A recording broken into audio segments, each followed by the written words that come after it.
பொதுவா பிஸ்கெட்னாலே மைதால கோதுமையில தான் செஞ்சு பார்த்திருப்போம். அதையும் தாண்டி ஹெல்தி வெர்ஷனா ராகில செஞ்சிருப்போம். ஆனா சத்து மாவுல பிஸ்கெட் செஞ்சு பார்த்திருக்கீங்களா? வாங்க எப்படி செய்யலாம்னு பார்த்திடலாம். அதுக்கு முதல்ல 50 கிராம் பட்டர் எடுத்துக்கணும். மெல்ட் பண்ணி எடுத்துறக்கூடாது. ரூம் டெம்பரேச்சர் ஆகிற வரைக்கும் வெளியில வச்சுட்டு அதுக்கப்புறம் இப்படி விஸ்க வச்சு தான் நம்ம இதை க்ரீம் பண்ணிக்கணும்.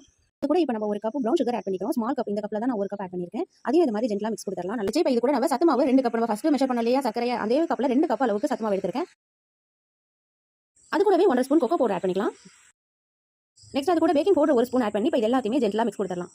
நல்லா சுத்தினா எடுத்து விட்டு நம்ம போடுற இன்கிரியன்ட் எல்லாமே ஈவனா மிக்ஸ் ஆகிற அளவுக்கு நம்ம மிக்ஸ் கொடுக்கணும். இப்போ இதுல நட்ஸ் ஆட் பண்ண போறோம். கேஷ்யூவும் பாதாமும் பொருசா இந்த மாதிரி கட் பண்ணி எடுத்து ஆட் பண்ணோம் அப்படின்னா நம்ம பிஸ்கெட் சாப்பிடும்போது கிரன்ச்சியா இருக்கும். இப்போ இது கூட நம்ம மில்க் ஆட் பண்ண போறோம். எப்படி ஆட் பண்ணணும் அப்படியே எடுத்து ஊத்திடாம ஒரு ஸ்பூனா நம்ம ஆட் பண்ணிக்கலாம். ஃபர்ஸ்ட் ஒரு ஸ்பூனா ஆட் பண்ணி நம்ம மிக்ஸ் கொடுத்துட்டே வரணும். எல்லாமே ஒன்னு சேர்த்து இந்த ஷேப்க்கு கொண்டு வந்துடலாம். பாருங்க நல்லாவே சாஃப்ட்டா இருக்கு. இப்போ இந்த பட்டர் ஷீட்டை நம்ம டைட்டா ரோல் பண்ண போறோம். கொஞ்சம் கூட லூஸ் இல்லாம முடிஞ்ச அளவுக்கு டைட்டா இந்த மாதிரி ரோல் பண்ணிக்கோங்க. இப்போ இந்த மாதிரி எடுத்து வச்சுட்டு நம்ம செய்ய போகக்கூடிய கடாயோ இல்ல ஒரு சட்டியோ அதை வந்து உப்பு போட்டு 10 நிமிஷத்துக்கு ப்ரீஹீட் பண்ணிக்கலாம். அதுக்கு மேல ஒரு பிளேட் வச்சு அதை கொஞ்சம் கேப் விட்டு நாளைக்கு நல்ல கேப் விட்டு அடிக்கி க்ளோஸ் பண்ணி ஒரு 20 to 25 மினிட்ஸ் நீங்க குக் பண்ணீங்க அப்படின்னா இப்போ பாருங்க ஒரு நைஃபை வச்சு நான் எடுத்து காட்டுறேன். நல்லா குக் ஆகி அழகா அந்த பேப்பர்ல இருந்து கலந்து வந்துச்சு பாருங்க.